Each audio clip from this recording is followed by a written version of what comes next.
Frères, sœurs en Christ et en humanité, vous tous qui nous suivez à travers la page Facebook de la cathédrale Sacré-Cœur de Jésus de Lomé, loué soit Jésus-Christ. Nous venons de méditer le psaume 50 et le Seigneur nous invite à la vérité. Le psaume dit: mais tu veux au fond de moi, Seigneur, la vérité. Le Seigneur nous invite à faire la vérité en nous-mêmes premièrement, autour de nous, dans nos familles, dans nos services.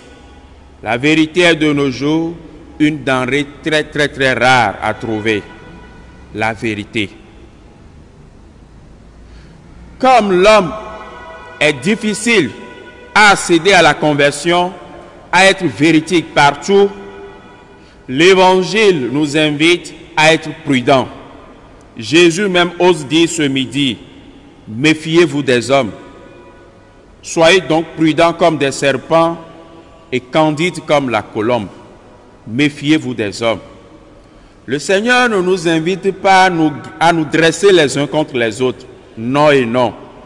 N'oublions pas que le commandement de Dieu, le commandement qui rassemble les commandements, c'est la loi de l'amour. Le Seigneur nous invite à nous aimer.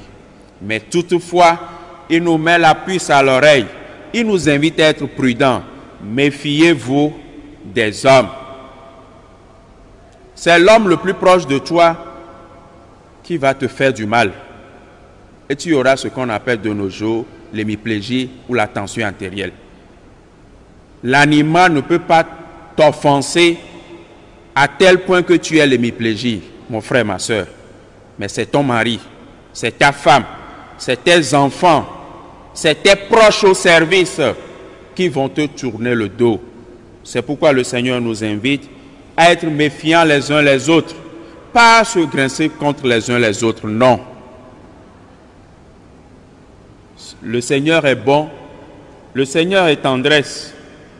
Quelqu'un qui arrive à faire vérité en lui, autour de lui, à être méfiant, c'est-à-dire à être juste prudent, c'est quelqu'un qui est sage.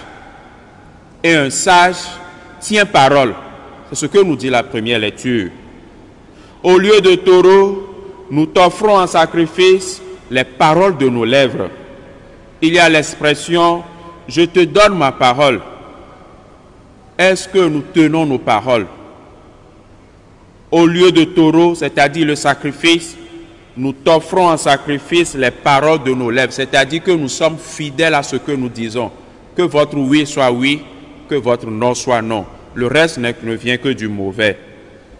En ce vendredi qui nous rappelle le vendredi saint, où le Christ est mort pour nos péchés, où le Christ a pris le chemin du calvaire pour nous racheter, demandons pardon au Seigneur pour les paroles non tenues, pour les promesses non respectées, pour les engagements non honorés envers nos frères et sœurs, envers Dieu et envers nous-mêmes. Amen. Nous vivons longtemps, nous kafou Jésus Christo. Zande ya mi dogbera kudo salumo blaton. Si le yomina miato nyatepe. Oba peto odina nyatepe le nye dime. Mi la bio mialo ke sebe de mi dina nyatepe tutugban le mianto miape dime. Mi ba kwa me buto. Nye toto nye tutugban. Ko gbe miaba no kwa me poteoto. Nyatepe le miaba home. Miabe pome home. Nyatepe le miabe do home. De nyatepe nanani tutua le miabe do home. No va gandrea. Abe va gagner.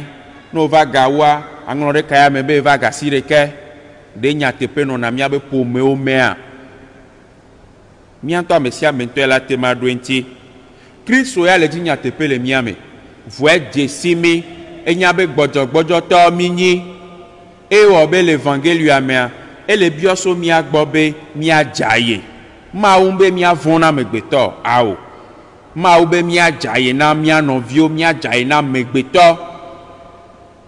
Mi bangon bebe Kristo la tona mi be ese que poseo katata enyi be mi alon mi anoe o Kristo mate ba tona mi egbe abe mi avon mi anoe o awo va Kristo le bioso mia gbobe mia jaye na megbeto doa enami edambe kponrenu obe dan jenaye ahonecha enone ba fo veodi si gombe nyi be mia o ha mia jaye alebe na soa mi gba ba seveve kaka mia ba le do elanke la po akpata me nda do adomeze no kaka ola be kore kondio wa esron eviwo ameko lo odoku eyo so apo societe be saflo kekena wa we da tro megbedo so ola wo nuku ola ba po ele Kristo ben kume awo onto we mu jayo onto we da si roko eye tu te fait avoir o da si roko so potia ka onto apon kume e o Kristo mle die mia ba fan bi so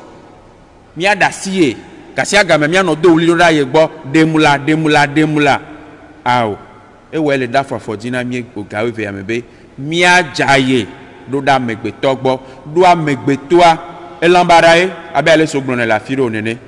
L'homme est une histoire sacrée. L'homme est un mystère. Niento jan que le pompo nyem desi roko nyeka kama ba desi amegbeto e wo e mi la ola be le kwa me adidire na me ba wo nua ola be o ame ye wo nu ya kuya obe ma wu amegbeto de be nono menu ma wu wo no vi o da po nono menu ola be desi no vi o desi ma wa ola te gbon ma wu be nyakaka la gblen voa ao no m desi ma wu poa o ma te desi amegbeto do ma wu amegbeto de yanto be nono menu ne lo po ma wu no vi o de no vi apo nono menu ola be o yebe di ye desi nyere ao amesia me ma wu de be nono menu amlima ke la amegbeto me ayewa nemi jaye na megbeto eye mi yo nya tepele mi aroko me e de fion kote be anya san le mi asi nu han le gbanto amemi le do wa ameke si anya san le e wona re be nya odie nno na gbogbon be mde kukulo ao Kristo to prophète a osé le nu han le gbanto ame le bioso mi agbo be mi awo de mi ape nya odie apo en lenyi en apo awo lenyi awo mi fi ajogbe le tepeo de mi wona de dia mi tauna mawu be mi ma wona de o de mi wona de dia mi dalo vi zome le mi asro ben kume le mi apeto ben kume be mi ma weyo de mi wona le dia de mu wona de dia de o wona de dia de mi akeke mi wona de dia kakare ji la sinye be de mi tele ore won dia kokwenyenye la sumiasi ma uleve mi anu wa domi unsen chofifia kaka so ere ma fome amen.